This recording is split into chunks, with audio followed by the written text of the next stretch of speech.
Hey everyone, welcome back to Tai Chi For You. Last week we had as our guest one of my students, Lynn, and what we decided we're going to maybe spice things up a little bit with the programming. So I'm going to do it as a class, but sort of a short class, just because the normal classes are an hour, hour and 5 minutes. So you definitely get your money's worth when you come to a class, put it that way. But I want to try to bring as much of that to the show programming as well. But we'll still have some guests, maybe do some on-site Tai Chi. If you want to send me a video of you doing Tai Chi, that'd be awesome. We could maybe show a little clip of that. But we're trying to get out there and into the community and just let people be more aware of Tai Chi and the benefits of it. And we talked about it last week. Tai Chi is probably where yoga was maybe 40 years ago. So it's fairly new, but it's been around a long time, has a lot of benefits. And the more that it's talked about and people see it done in the parks or, see a post in the newspaper or whatever that there's classes, that's the best way to get it out there and really build this up and have more people just doing Tai Chi, doing something, exercising. Remember, movement is medication, and we were all trying to be healthy and just not just live a long time, but enjoy life a long time. So I guess we're all caught up for now. That's really what I wanted to kind of address before we start today. So why don't we get up if you can and join us? I'm just going to move the stool over to the side. And with all the classes, what we like to do is a basic warm-up. And this can be done either just follow along or when you're doing it by yourself, just warm up sometime and then jump in when we start doing the Tai Chi. But the first warm up that we like to do, it's called ringing the temple bell. And it's a nice, gentle side to side motion. You notice I'm using a lot of core and the arms are just loose. And we talked about it last week. If I say, relax, relax, relax, I'm going to get a t-shirt that says that. And on the back, it's going to say, now, now, now. Because I see a lot of people, and I was guilty at it in the beginning, is that stiffness. And it is using the core, and you do see some exercises like this as well, but we're being a little more relaxed with this and swinging the arms. Or not swinging, but letting them be swung by the turning of the body. So, and you could start up high, do some tapping. Again, it's just getting the blood flowing. After you do it a while, you can go a little bit harder with the tapping and get the sides and the back. Watch out for your microphone if you're wearing one. But the arms are a great one, the shoulders. Always good to get some blood flowing that way. So, shake that out a little bit. We go into our head to toe warm up, as we affectionately call it. We start at the head and just circle by not overdoing it. Remember, we're at the warm up part. And all these can be done as a warm down if you have time. It's always good to do some sort of warm down. I know it's not cardio, but they do stress warming down after any exercise. So a little bit of rolling the head or turning side to side. Be aware of that 60-40 principle. I'm not trying to turn my head like an owl. I'm just getting it so I can feel it. We're also starting to connect to that internal. Start to feel what's happening inside. Start to visualize what's happening with the muscles and with the tendons, okay? Drop down to the hips and some nice circular motion with the hips. This could be a little bit challenging for some people, especially if you haven't hula hooped in a long time. Just circle around.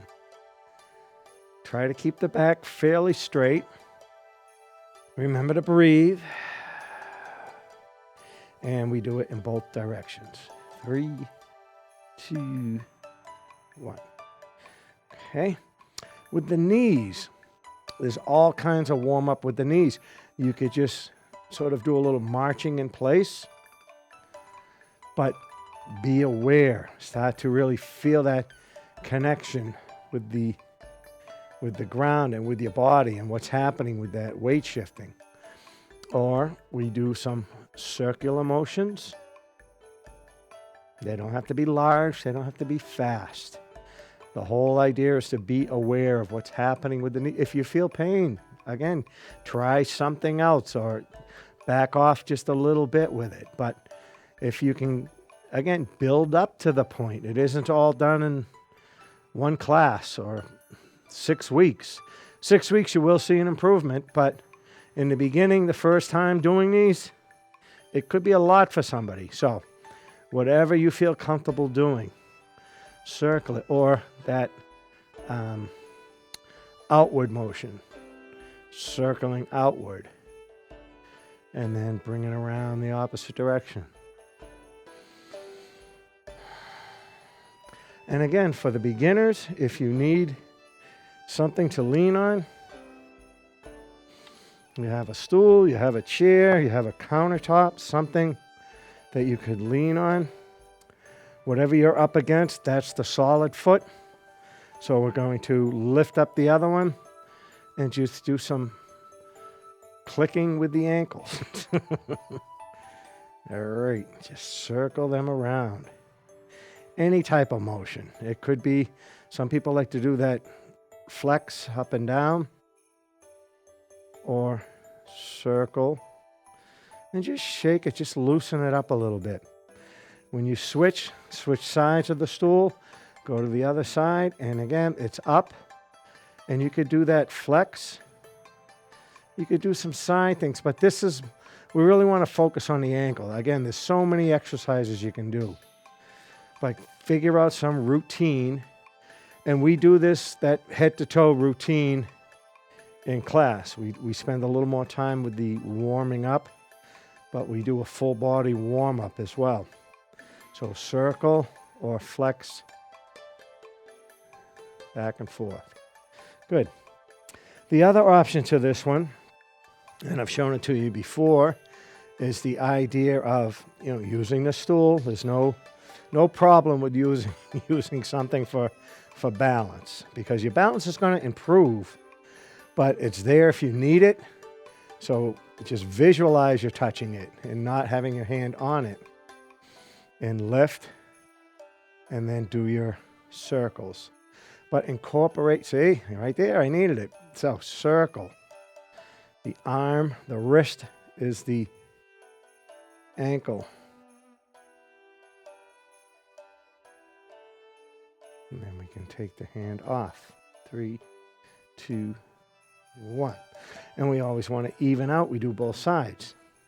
So the leg that's against your solid object is going to be the stationary one, and you lift up the other one. And start that circling. And circle with the hand.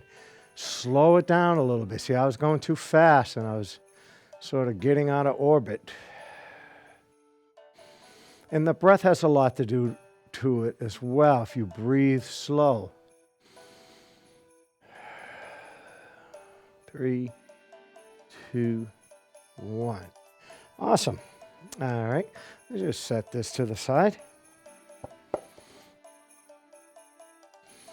The other one that we like to do is the 500 claps. And when we use the word clap, we use it more as tapping. And when we tap, we like to make our little cup with the palm and use that as the connection to the arm. And we work up the outside of the arm and down the inside of the arm. Now, these can be done brushing, but And brush lightly at the beginning. You're new to this. But again, after time, you want to build up, and you could do a firmer brush. And all this is doing is getting the blood to the surface, getting things flowing, getting things moving, moving the chi. That's what Tai Chi is all about, getting that energy to flow. Any blockage that you might have. We're loosening up everything. And again, you could think about it as a lymphatic system. We're moving things. We're getting things moving. Now we drop down when we do the legs. Same idea. You could brush or, do circular brushes down and then up the inside of the leg. So it's down the outside of the leg, up the inside. Tapping. You want to get to a point, the goal is to get all the way down to the ankles and up. The ankles have a acupressure point, and it's for longevity. So if you can get someone to just rub your ankles and do some tapping on the ankles, we'll get you to, again, to that point of living longer and living healthy. When we go to the back for the next move, I like to make a little bit of a knuckle and use it to sort of dig in on that spine, that lower back area, all around the side. And you could lightly tap as well. Bring it around to the front and just pack that chi. Get that, again, all that area you want to stimulate on the sides and the front. Work your way up. There's a center line of just an energy line or whatever you want to call it, the center of the body, and then out to the side where the clavicles are. And this is another tapping technique. You make more of the fingertips tapping versus the cupping, how we were working the other parts of the body. Just tap with the breath. And then on the back of the head and over the top of the head. This is where we start to go all that facial under the eyes. This is great for reducing wrinkles, believe it or not. And then under the nose. These are acupressure points. You could look them up, all the benefits of tapping and acupressure. Then we put one arm up and we come down the sides. This is another one that it might be a little tough for you at the beginning, so lightly brush, but get to a firmer where you can really, take a little hit to the sides. You want to build that up. That's a good one. People come up to you.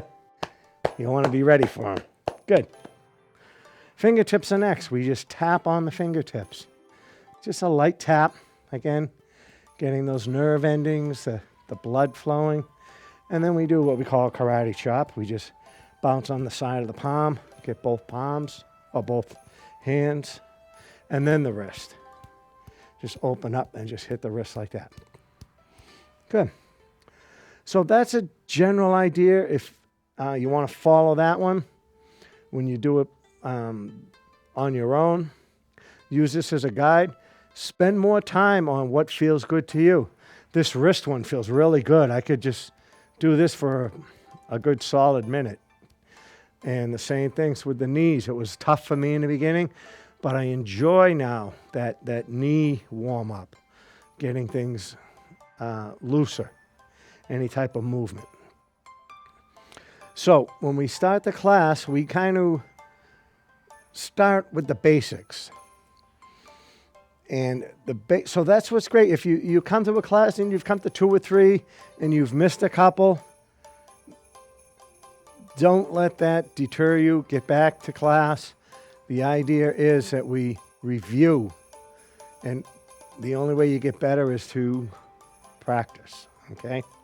So, reviewing, what we call shifting the weights. And it's a little tough to... You could see the difference between a rookie and a master doing the same move. Because the master is going internally and they're not rushing through it. And they're visualizing that energy flow, just coming up in the center and then going back down. So this is a nice move to do, being aware of that 60-40 principle where I'm not overdoing it. I'm not trying to do a like a catcher stretch or anything like that. I'm just getting it across from center, side to side, with the hands and the arms relaxed. The back is straight. The knees are bent. Great. Build on this single move with a turning of the body. Shift and turn. Shift and turn. Shift and turn. You notice how I'm coming up just a little bit and dropping down on the turn. So I'm coming up and dropping down slightly. But it's smooth. There's a flow. Flow is one of the best words to always have it in the back of your mind. You're saying it to yourself. It's a flow. It's a flow. Good. All right. And just shake that out. We also go over the principle of if one hand is up, one hand is down. With that, we use the visualization of holding a beach ball.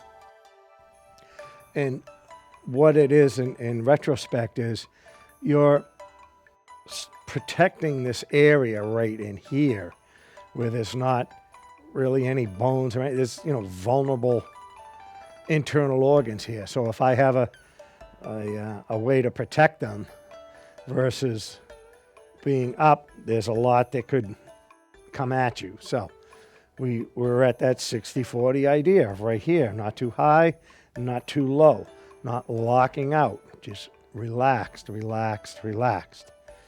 Start to lower that top one at the same time, bring the bottom one up.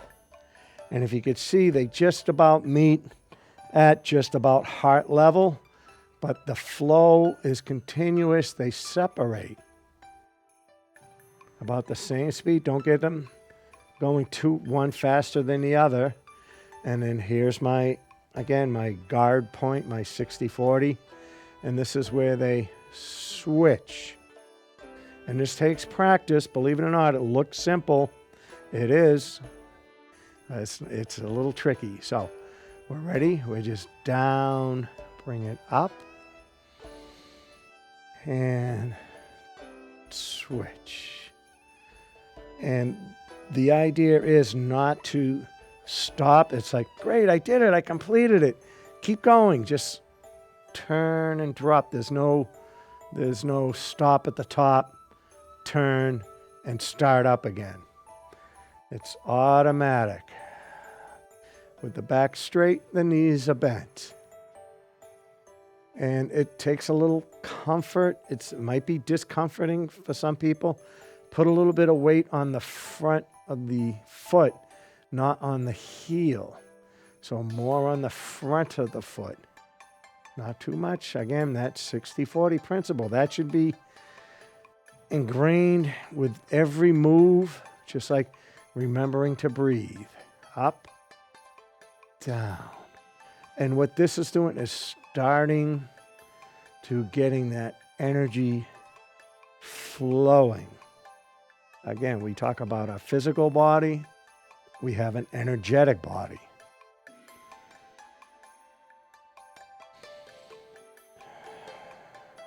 Good. And we return back to our mountain, just like that.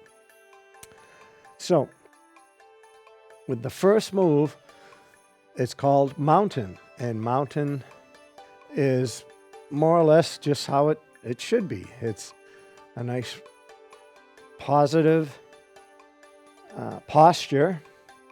But there's a couple things a little bit different between, and I use the comparison Eastern and Western culture. So in the Western culture, we're more, military, attention, stiff. They're more, I don't want to say relaxed, because you can spontaneously go into any situation, any position for balance. But Have the feet connecting, that connection of the heel, or they can be straight on all the way. But I like doing sort of just a heel connection. The second point, it's a little bit different, is the knees are bent. The arms are out to the side. And we go through this, we call it the 5 bows. We look at a bow as a bend. So there's one knee, 2. The arms are out to the side, and you see that bend. The last bow is that trickier one, using that Eastern versus Western. We might say sort of like a pelvic tilt to it. So that the tailbone is dropped down, but the crown of the head is pulled up, again, with an imaginary string, lifting that crown, dropping that tailbone, just like that. And we breathe. Breath in, breath out. Now there's our mountain pose. And if you want to practice this one, stay in it for a while and really start to get comfortable and start to go through that checklist. Like, oh, I am too much on my heel, so I'm making the weight go forward. Oh, I'm starting to hunch back. Keep the back straight. Keep the knees bent. Keep the arms out to the side. The next move, we're going to do it. It's called horse stance. So make the right foot that solid foot, just like when we were holding on to that stool or table, whatever you had, and that foot that's grounded or solid. So that's not going to move. And then we're going to lift up that left foot just enough. And there's a couple options with this one, depending on the surface and your ability. But you could just slide it out. And here's how I dropped a little bit as I slid. So and then the weight comes back. And this is one of the few times that there is a 50-50 even weight distributed. But it's like you're riding a horse. And if you've done that before, you know you kind of squeeze in with the legs a little bit to, again, show the horse who's boss, or just so you don't fall. So there's that horse stance with the weight a little bit more on the ball of the foot. The other option to that one is mountain. And then we sink, make that right foot solid, and we could step up and step out, land on the toes, shift that weight, turn the body, drop down so you're on the pad of the foot with the weight a little bit forward. And you're still squeezing in a little bit with the back straight, just like that.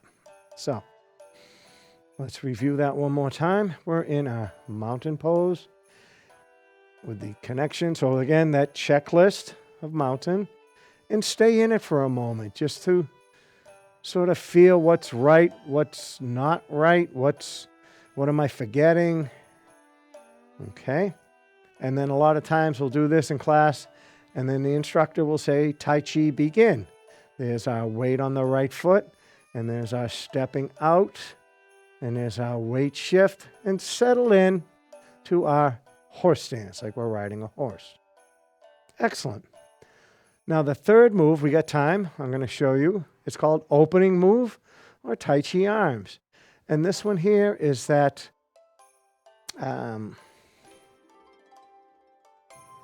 Karate Kid movie where he has him paint the fence all the time. So we could use that as an example. The hands are paintbrushes. I'm painting the fence. I'm coming off the fence. I'm going to dip back down into the paint. So here's that motion. And notice the flow. Notice how the weight's a little bit forward. And the knees are still bent and the back is straight. There's the breath in, breath out, breath in, breath out. Those are the 3 basics. Those are what I like to cover for first-time students. But we also demonstrate, we show the whole form as well. And just from the knowledge, if this is your first time watching, just the knowledge that you've gotten tonight, notice that every move has a heavy foot, light foot, has a hand up, hand down. So there's my weight shift. And there's that hold the ball pose that we did a little bit. There's that light foot coming in, and then the light foot steps out. And there's our weight shift. There's our turn the body, just like we did at the very beginning. And there's our hand down, hand up. And see how it is at a 60-40. It's not locked out or going too high. So we're just going to shift that weight, turn, step up, hold the ball, step out. And we say throw the frisbee. I'm just using that as an example. But it's called parting the wild horse's mane. So they give it the names of what they had back then, I guess, for a visualization, so they could remember it more, because there wasn't a lot of writing things down. So that was just how they did it. And this is how it's actually used. And I can show you some of the martial art applications to it, but we're using it more for balance, for meditation, for health. That's all we're looking for right now is health. We're not teaching anybody any martial arts or breaking boards or beating people up or putting them in a headlock, things like that. But this move right here is a great one to do at full speed with somebody's arm. It's a good way to control them and maybe do some damage. But that's not what we're going to teach you there. It's, again, the idea of we want you to stay healthy. We want you to be able to enjoy everything in life. So you got a little taste of what the class is. It's a lot of fun. We break things down. We show it with different examples.